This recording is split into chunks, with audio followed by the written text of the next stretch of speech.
टकराएगा तो वो बन जाएगा अब कपल्ड ब्लॉक, वो बन जाएगा कपल्ड ब्लॉक। तो पहले तो स्प्रिंग को कॉम्प्रेस करेगा, फिर एक मैक्सिमम कॉम्प्रेशन पे दोनों ब्लॉक सेम स्पीड पर आएंगे और उस दौरान इस पूरी प्रक्रिया में कोई एक्सटर्नल फोर्स, क्योंकि जमीन स्मूथ है और अगर कोई एक्सटर्नल फोर्स नहीं लग रहा है तो उस प्रक्रिया में momentum has to be conserve, यानी LMC लगा देंगे, linear momentum conservation, mutual back.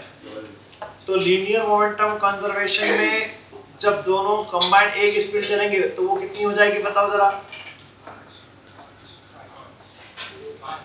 5, जो भी है 5 आई सबकी। तो उस वक्त अब वो एक कॉमन सिस्टम हो गया, पर स्प्रिंग दबी थी, कंप्रेस हुई थी,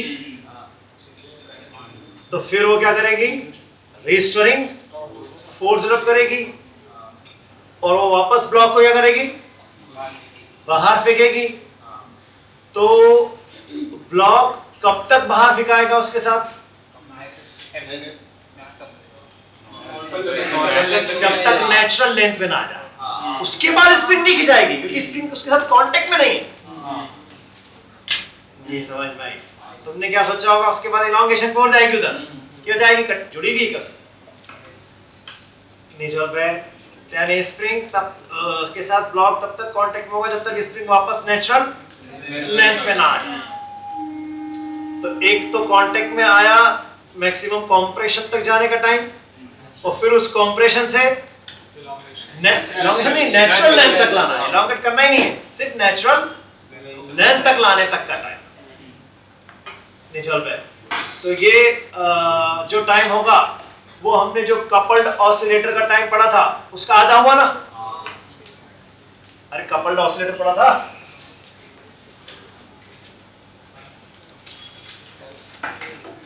इस कपल्ड ऑसिलेटर का टाइम पीरियड क्या आया था अपना? 2π√μ/k। अरे म्यू क्या था? रेडियस मास। तो इस टाइम पीरियड का क्या होगा? आधे टाइम तक रहा ना उसके सबको नहीं समझ में आई? तो वही टाइम निकाल। अरे चल बे, कोई दिक्कत? आगे बोलो। 21 पे जाओ।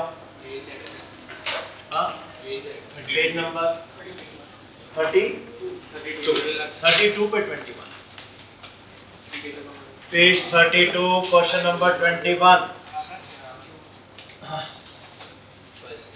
यार ये एलिमेंट्स गायब क्यों रहते हैं हमेशा? कौन है जो ये नहीं आता? कौन?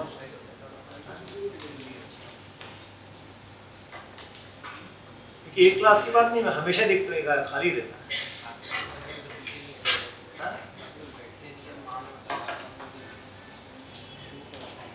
नहीं पहले तो बैठते थे ना यहाँ, बहुत पहले की बात है, जमाना वो बीत गया,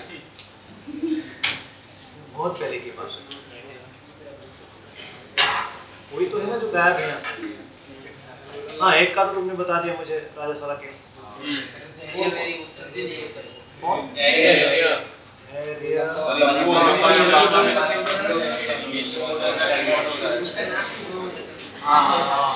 उसका क्यों? और दो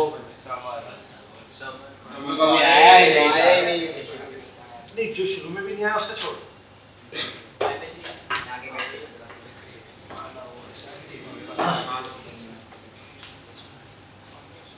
हाँ बस मैक्सिमम रिजल्ट का बिगड़ने का कारण यही रहता है, बच्चे ना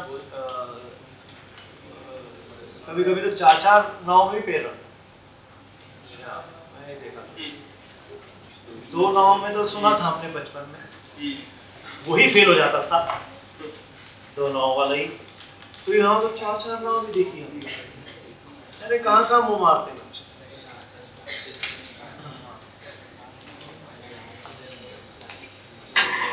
हाँ चलो भाई 21st,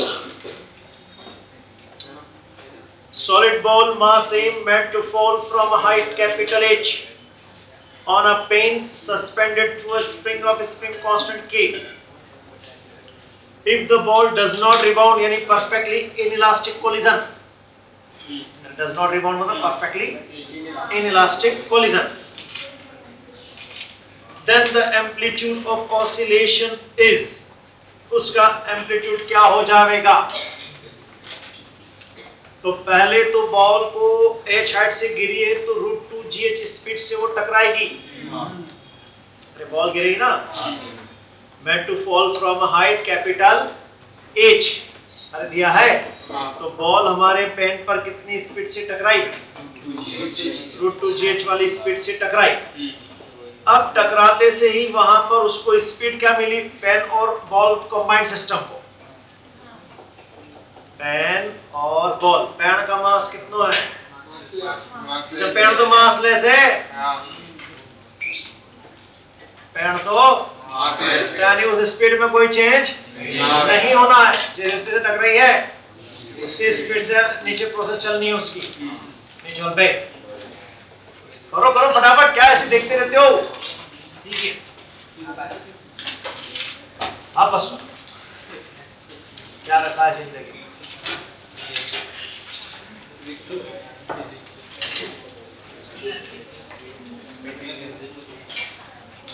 ध्यान रखना, जब भी वर्क और एनर्जी में भी सिस्टम आपको समझाया था, स्प्रिंग लटकी और ब्लॉक पे जब सडन फोर्स लगते हैं, जैसे ब्लॉक को सडनली छोड़ देते थे या कुछ सडन इंपल्सिव फोर्स लग जाए, तो जब जब इंपल्सिव फोर्स वाले केसेस आ जाए तो कभी भी स्प्रिंग वाली प्रॉब्लम को फिर फोर्स कंजर्वेशन से नहीं करना, फिर किससे करना?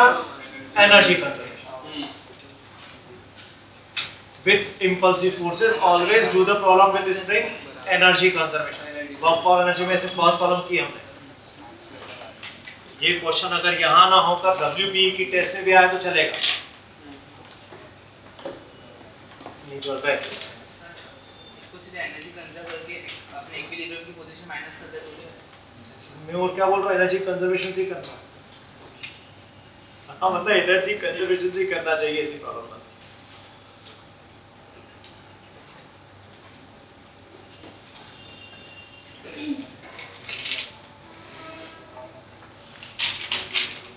एनर्जी कंजर्व कर लो और चेक करो कितनी हाइट तक नीचे जाएगा, और फिर पता करो कौन से पॉइंट पर इक्विलिब्रियम अटेंड करेगा।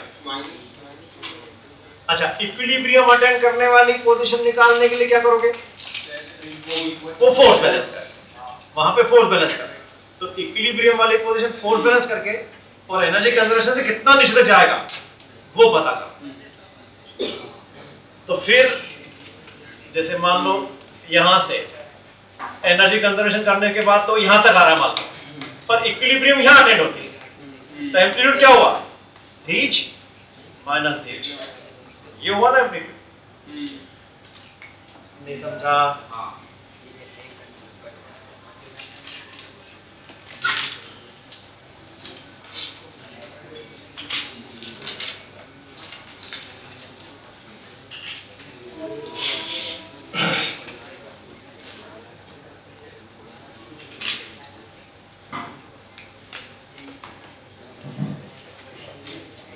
टाइम पीरियड नहीं निकालना। अच्छा, फोर्स बैलेंस, जो स्प्रिंग खिंचाएगी तो उसमें केस आएगा और mg नीचे बचेगा, वो इक्विलिब्रियम पोजीशन।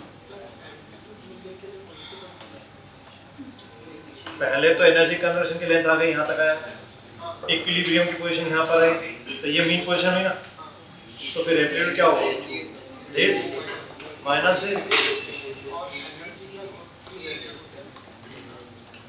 दूसरा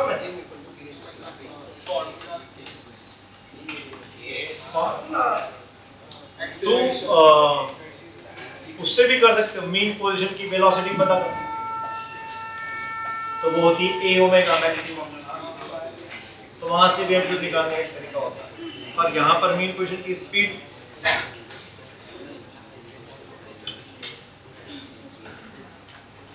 तो वो स्पीड पता करने के लिए भी एनर्जी वापस कंजर्व करनी पड़ती है। बिना एनर्जी कंजर्वेशन के होना ही नहीं, वो मीन पोजीशन की स्पीड निकालेगा इक्वल टू ए ओमेगा लिखेगा उसको, फिर ओमेगा में 2 पाई/t में t की वैल्यू पुट करेगा, करके दोनों में दे सेम ही आएगा। क्या क्या बोल रहा है आर्यन?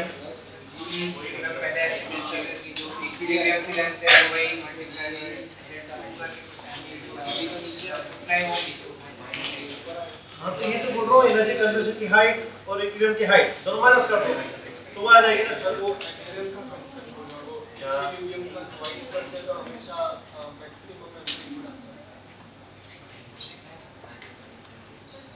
नहीं, वो किस वाला बोल रहा है कि इक्विलिब्रियम स्प्रिंग ली, ब्लॉक पकड़ा, पहले स्लोली नीचे लाए और इक्विलिब्रियम में छोड़ दिया, फिर सीधे छोड़ दिया ब्लॉक, कटा के गिरा दिया। तो वो स्लोली नीचे लाते समय जो होता है एक्सपांशन कितना होता है, वो mg/k, तो सडनली छोड़ देते तो वो होता है mg/2, सॉरी 2mg/k, है ना, वो वाला कैसे हो? यहाँ तो अभी कोई चीज स्पीड से टकराई m,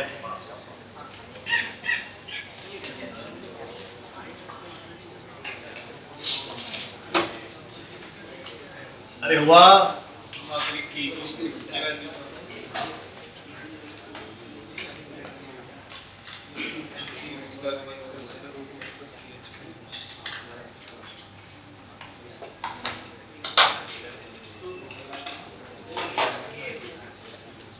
क्या हो गया?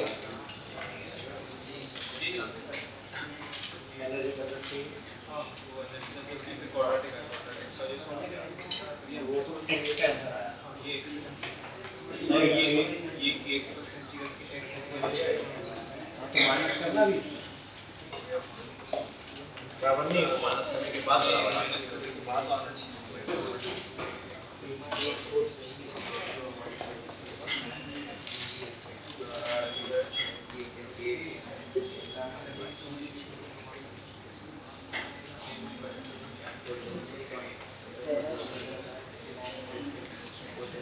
अरे पहले एच हाइट से गिरा, सीधे वही एनर्जी ले लो, अरे mgh से चला,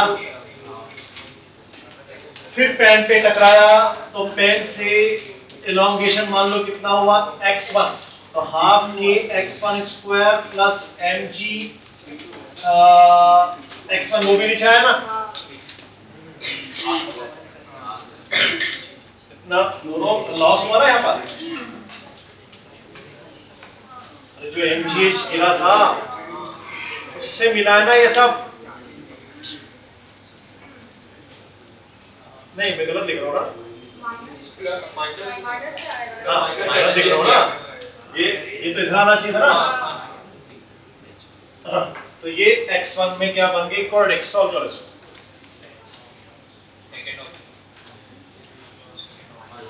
आ गया,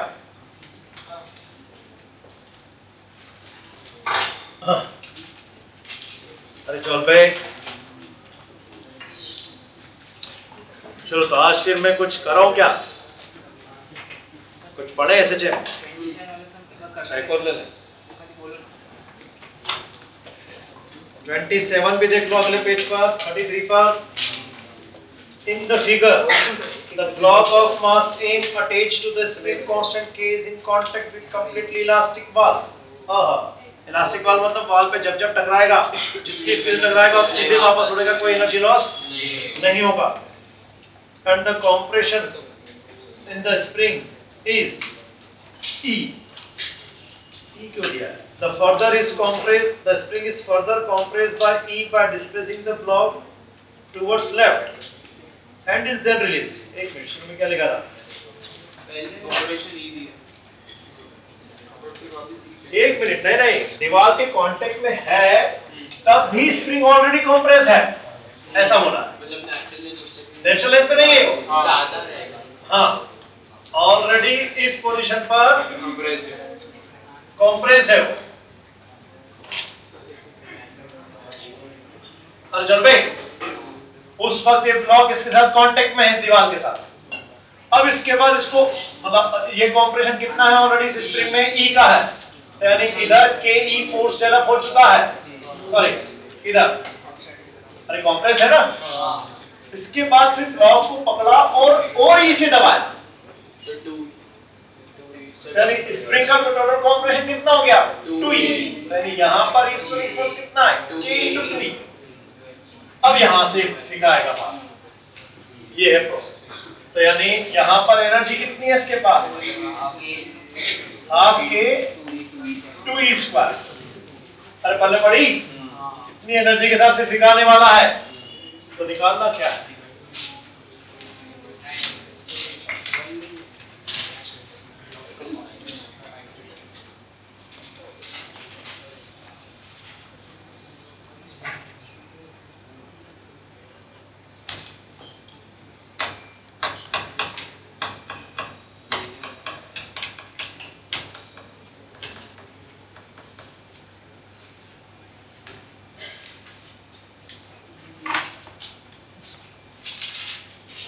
टाइम पीरियड में क्या चेंज होगा,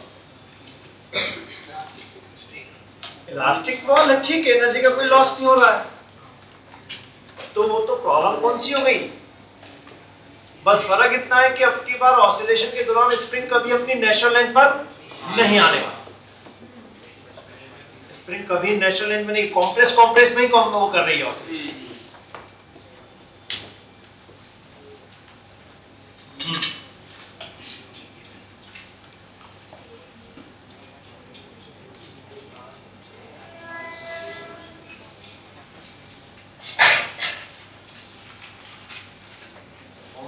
पोजीशन पे ऑसिलेशन चल रहा है,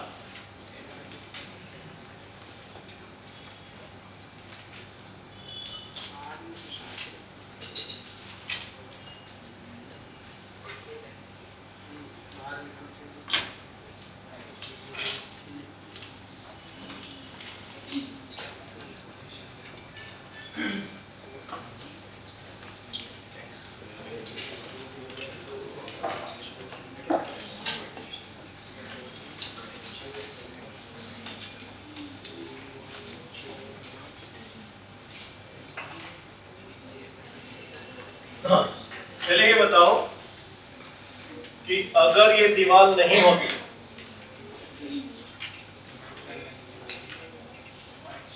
ब्लॉक यहां तक होता और इस पोजीशन पे लाके ई से दबाया उसको, अरे सवाल, अगर मैं दबा के सिंपल दीवार नहीं होती छोड़ देता तो अभी टाइम पीरियड क्या होता, 2π√m/k पूरा होता, दबा के छोड़ा तो time period of oscillation 2π√m/k, तब तो कोई प्रॉब्लम नहीं।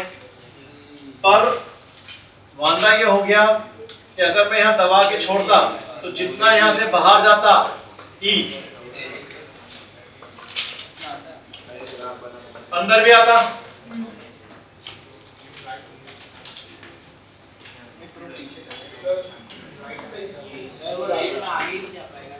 नहीं अभी मैं दीवार के बगैर बोल रहा हूँ।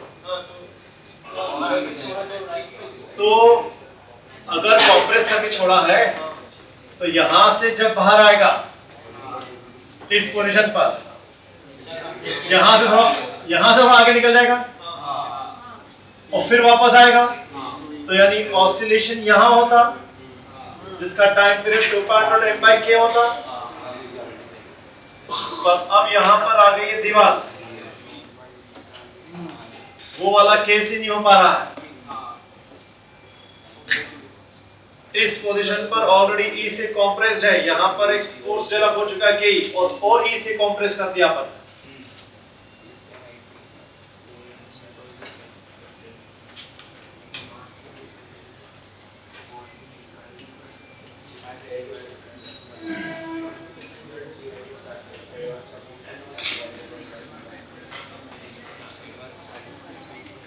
ठीक है। तो वापस करो ना एनर्जी कंजर्वेशन,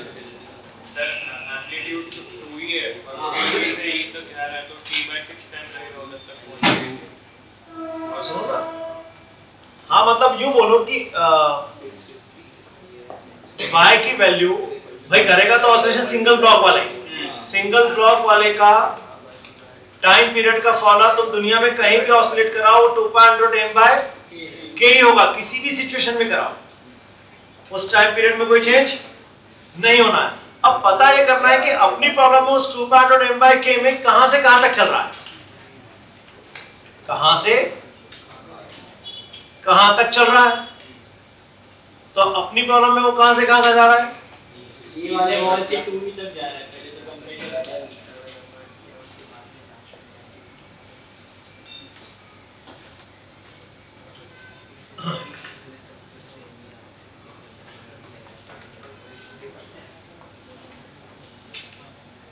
दीवार के बगैर उसका एम्पलीट्यूड क्या होने वाला है, दीवार के बगैर, अगर दीवार नहीं हो तो एम्पलीट्यूड कितना होने वाला है, और ई ऑलरेडी कॉम्प्रेस है और आगे ई दबाया तो यानी 2e अंदर गया तो 2e बाहर आएगा।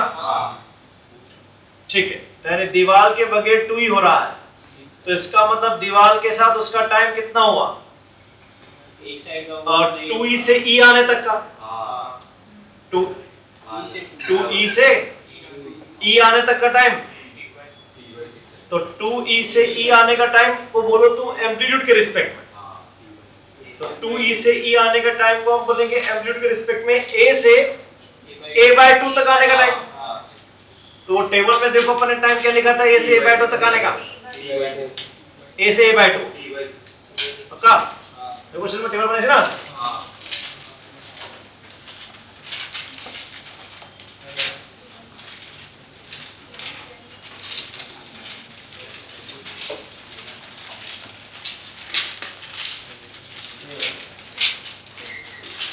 a से a/2 t/6, अरे a से a/2 t/6 टाइम हुआ। तो अब यहाँ अपने को टाइम पीरियड पूरा बताना है बात। ये तो a से a/2 तक जाने का टाइम आया, तो t/6 कितना हो जाएगा इसका,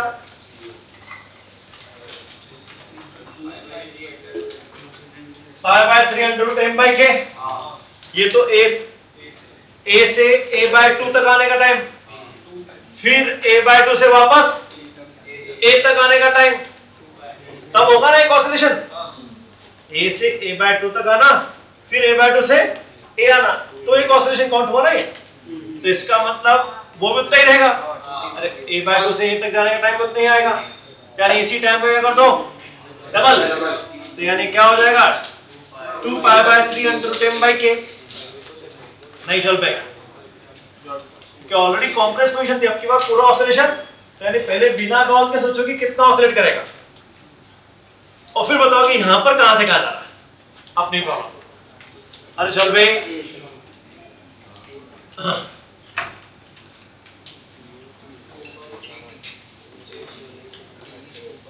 चलो प्रॉब्लम्स की बात चल रही तो और प्रॉब्लम्स करते हैं।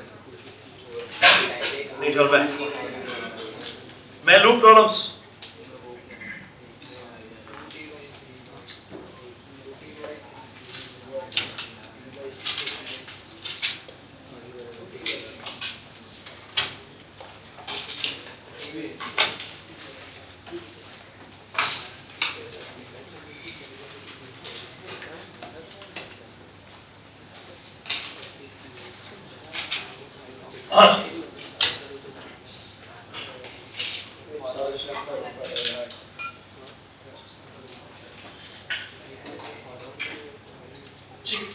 फॉर्म में ही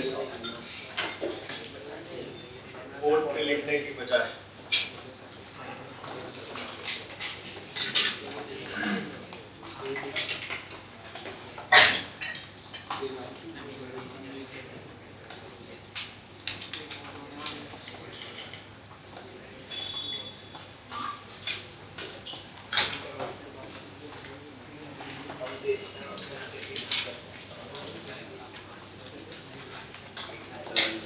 तो शुरुआत करते हैं कुछ पहले सादे प्रॉब्लम से, धीरे धीरे प्रॉब्लम का लेवल बढ़ाते जाएंगे।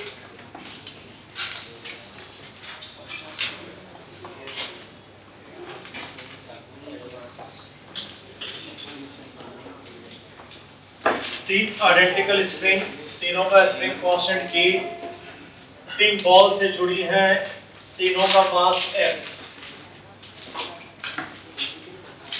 भाई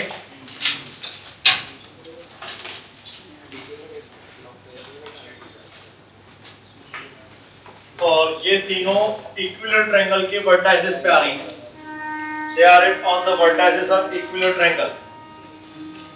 ठीक, और बोला है in the given arrangement each spring is in natural length.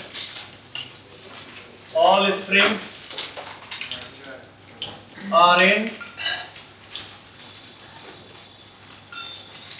natural length. तो अभी कुछ भी नहीं हो रहा है इसका मतलब। अब बोला है भाई इस चैप्टर में कुछ होने के लिए क्या करना पड़ता है? कुछ करना पड़ता है, कुछ होने के लिए कुछ करना पड़ता है। तो बोला है if all the three balls are simultaneously displayed slightly along the direction shown in the figure,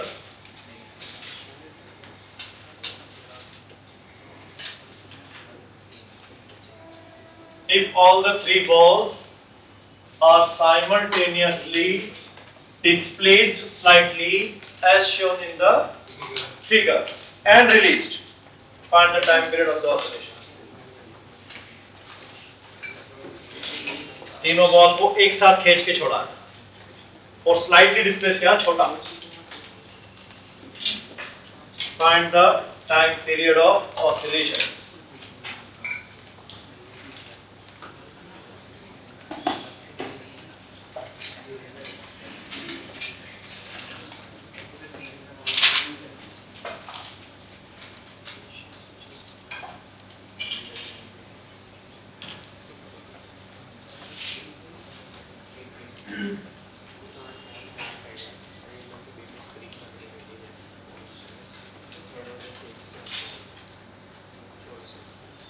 मतलब वो जो डायरेक्शन है ना, उस डायरेक्शन को पीछे प्रोड्यूस करें तो वो ट्रायंगल के सेंट्रॉइड पे मिलेगी।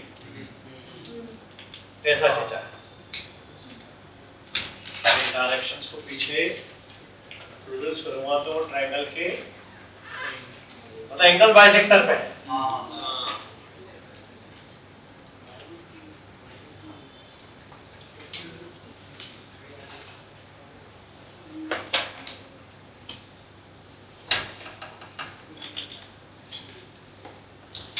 तुमको याद हो मल्टी डायरेक्शनल स्प्रिंग्स वाला एक केस किया था? उसमें बस एक बॉल की स्प्रिंग ऐसे जा रही थी और वो करने का जो तरीका था ना, तरीका वही लगाना है कि अपन ने एक डायरेक्शन में उसका सारे फोर्सेस निकाले थे, नेट रिस्टोरिंग फोर्स।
रूट के अंदर ही रूट थ्री के साथ नहीं, 2 पाई अंडर और 2m/3 के। हाँ, 3 पे कोई रूट नहीं है। तुम भूल गए यहाँ वाला केस, इसमें क्या हुआ था लफड़ा?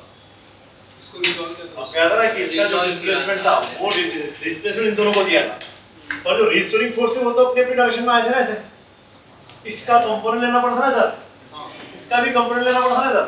हाँ, तो ऐसे जब यहाँ पर खींचोगे इसको इधर तो कुछ ऐसा फिगर कुछ बनेगा ऐसा लंबा, ऐसे जाएगा।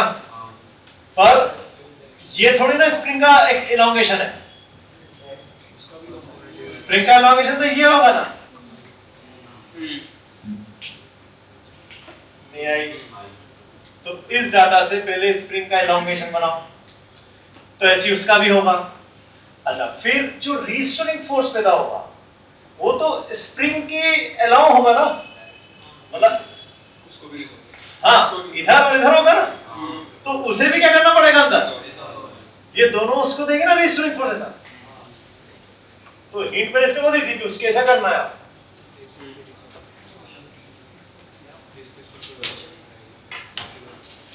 नहीं यहाँ पे डिस्प्लेसमेंट तो कर नहीं, यहाँ तो डिस्प्लेसमेंट ये वाला डिस्प्लेसमेंट से ये वाला आ जाएगा, क्योंकि एंगल तो वही रहेगा लगभग छोटा ही, भाई अगर 30 है तो ये भी लगभग बहुत छोटा डिस्प्लेस किया है।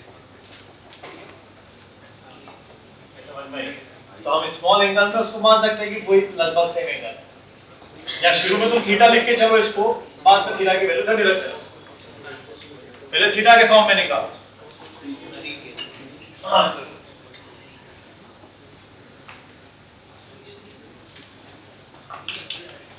वो जो रूट तुम्हारा 3 के साथ आ गया ना, वो नहीं आया, 3 विदाउट रूट था। Yes 3 is without root. Sir तो सिर्फ थीटा के रिस्पेक्ट में निकाले, थीटा के रिस्पेक्ट में निकाले, क्योंकि नहीं थीटा को 30 रख देना ना। 30 हाँ तो 2/√3 m/2 क्या है? √3 क्यों आ रहा है, मतलब रूट के अंदर √3? हाँ नहीं रूट के अंदर √3 नहीं, रूट के अंदर 3 है।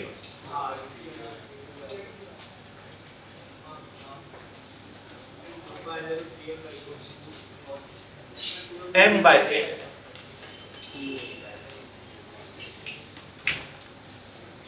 2/√m/3।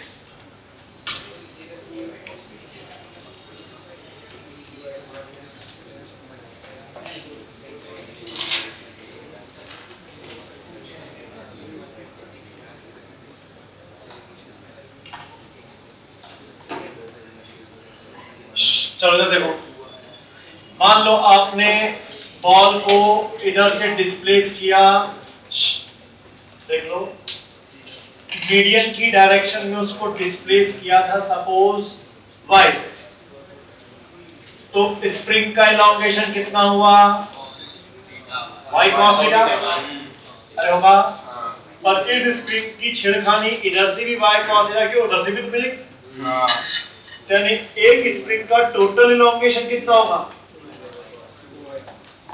टोटल डिस्प्लेसमेंट, मतलब टोटल डिस्प्लेसमेंट अगर देखो तो वो टोटल डिस्प्लेसमेंट कितना आ रहा है 2y। अरे इसमें शायद कोई ये बात सबको समझ में आ गई पक्का। अब इस स्प्रिंग में भी रीस्टोरिंग फोर्स डेवलप हुआ ऐसा है, इस स्प्रिंग में भी रीस्टोरिंग फोर्स डेवलप हुआ ऐसा है, तो इसका बॉल को जो मिलेगा, बॉल के मोशन की डायरेक्शन में देखना है ना अपने को, तो बॉल के मोशन की डायरेक्शन में कंपोनेंट क्या आएगा, इसका भी f cos थीटा और इसका भी, यानी वो 2f cos थीटा आएगा ना, नहीं आई। तो यानी हमारे बॉल के लिए net restoring force 2f cos theta है। और अब f क्या लिया था मैंने, एक स्प्रिंग का रीस्टोरिंग फोर्स, तो एक स्प्रिंग का रीस्टोरिंग फोर्स का फॉर्मूला क्या है, F इक्वल टू kx। अब इसका x कितना हुआ है, 2y cos थीटा हुआ ना, तो यानी k into 2y cos theta. तो इसका मतलब net restoring force for one ball, net restoring force for one ball will be equal to 2f अरे 2f इंटू, तो यानी ये हो गया 4k y cos square theta. अब थीटा की वैल्यू तब cos 30 तो यानी 3/4, तो 4 से 4 तो 3k by this is the net restoring force. अब बताओ हमने बॉल को डिस्प्लेसमेंट कितना दिया था, तो बॉल का फोर्स कांस्टेंट कितना हो गया, नहीं आई, यानी force constant of ball K dash equal to कितना आ गया? तो हर प्रॉब्लम में हम हमेशा जो ऑसिलेटर का जो मास उसका निकालते हैं ना फोर्स कांस्टेंट, यानी टाइम पीरियड कितना हो जाएगा? 2.0 चल पे कोई दिक्कत? इस बॉल को यहाँ से पकड़ के y से खींचा, तो यानी ये वाली स्प्रिंग अब ऐसी हो गई, तो इस स्प्रिंग का अपनी नेचुरल लेंथ से इधर इतना एलोंगेशन हुआ ना, तो ये कितना आएगा? ये y, ये थीटा, तो ये y cos थीटा, और उस तरफ से भी तो आएगा ये, तो ये y cos थीटा और ये y cos, total displacement 2y cos theta हुआ ना। और अभी कोई शक, कोई दिक्कत? अगली प्रॉब्लम में लगाओ।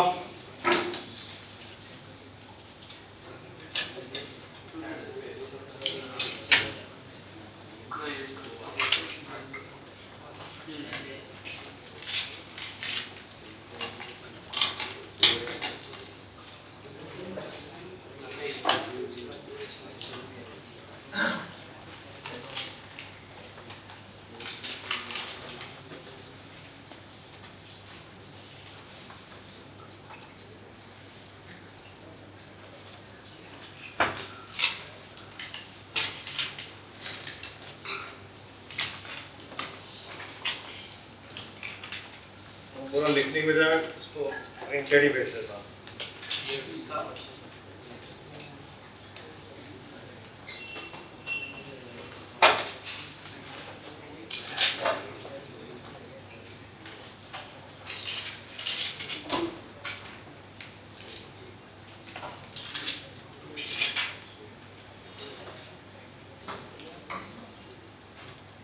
प्यार से, मोहब्बत से, थोड़ा मैथमेटिक्स को खेलते हुए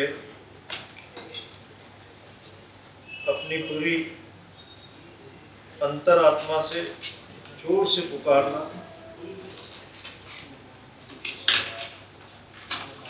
तो मैथ बन जाएगा।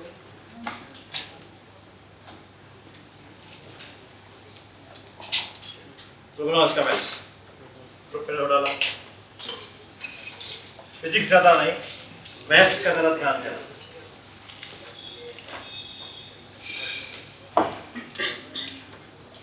कहां से पुकारोगे? अपनी अंतरात्मा, जोर से पुकारना तो वो आ जाएगी।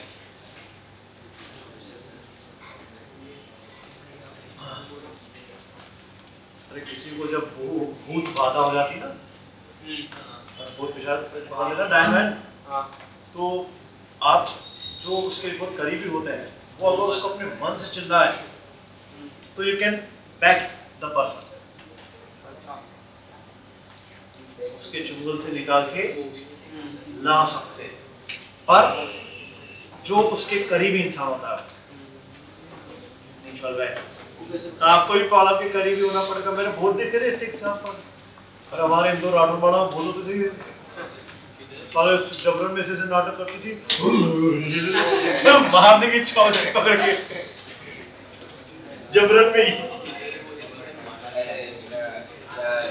ऐसा कुछ नहीं होता, कोई बुद्ध बाधा नहीं होती है, वो सब नाटक करते हैं लोग। मानना फालतू, जो मान लेता ना फिर होता ही है।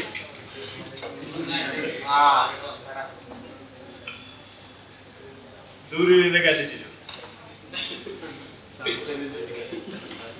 तो बहुत रुचि होती है। दुनिया में किसी डर नहीं लगता, बस इस चीज से डर लगता है कि ये अपने कंट्रोल में नहीं है, मैं इसको कैसे करूँगा कंट्रोल? नहीं मार सकते।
वो अगर हो जाए तो फिर इस पे आना।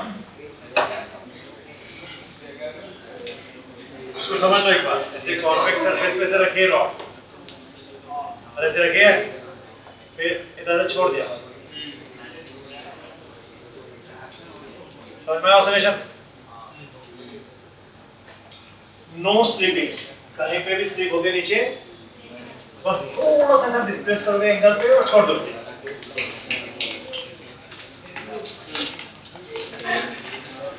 चल बैक।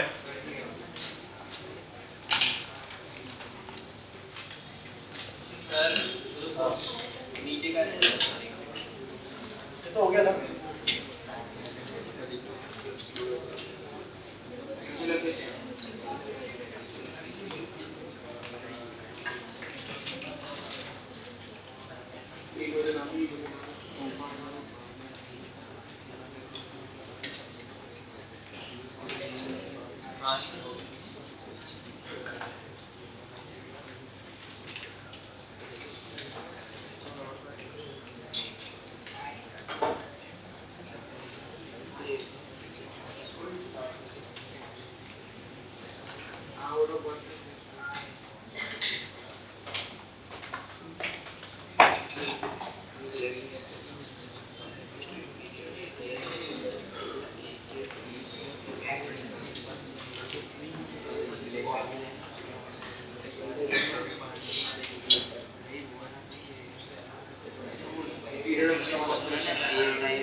ऑर्डर डायग्राम में बहुत कुछ दिया हुआ उन्होंने, और जो बीच में कंडीशन थी ना स्क्वायर वाली, वो मतलब मैथमेटिक्स में कहीं बीच में लगेगी।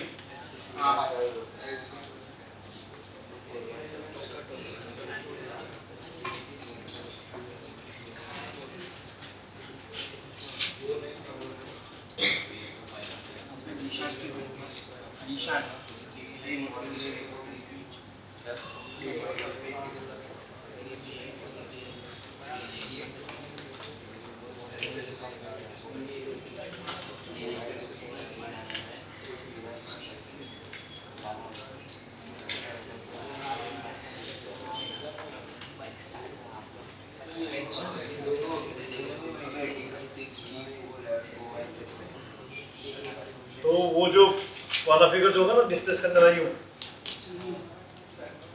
उसको 2D में ले आना फिर, ये डिस्प्लेस पोजीशन वाला डायग्राम नया, तो 3D में जाएगा ना, वो 3D में नहीं समझ में आएगा, उस 3D का 2D में कन्वर्जन करो।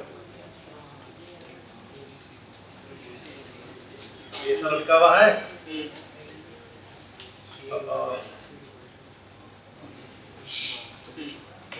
ऐसा है, और फिर ऐसा असर होने वाला नहीं। तो ये जो डिस्प्लेस करने के बाद फिर नए एंगल बनेंगे ना इस लाइन के साथ इसके, वो यहाँ एक ट्रायंगल दिखेगा ना इस टाइप का, उस ट्रायंगल को काटो, कॉपी में जाओ।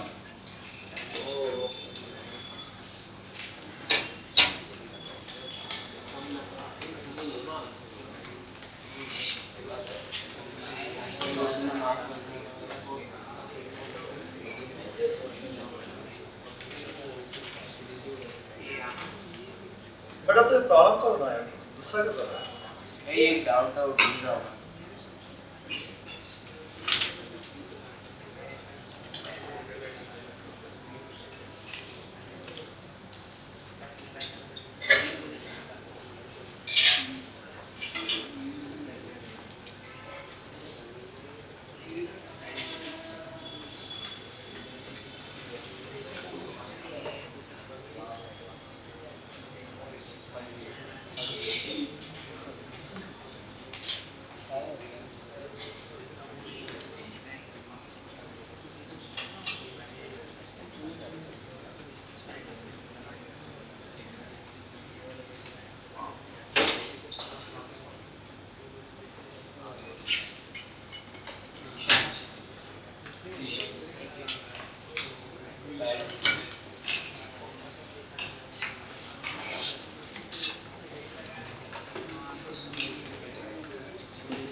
आदमी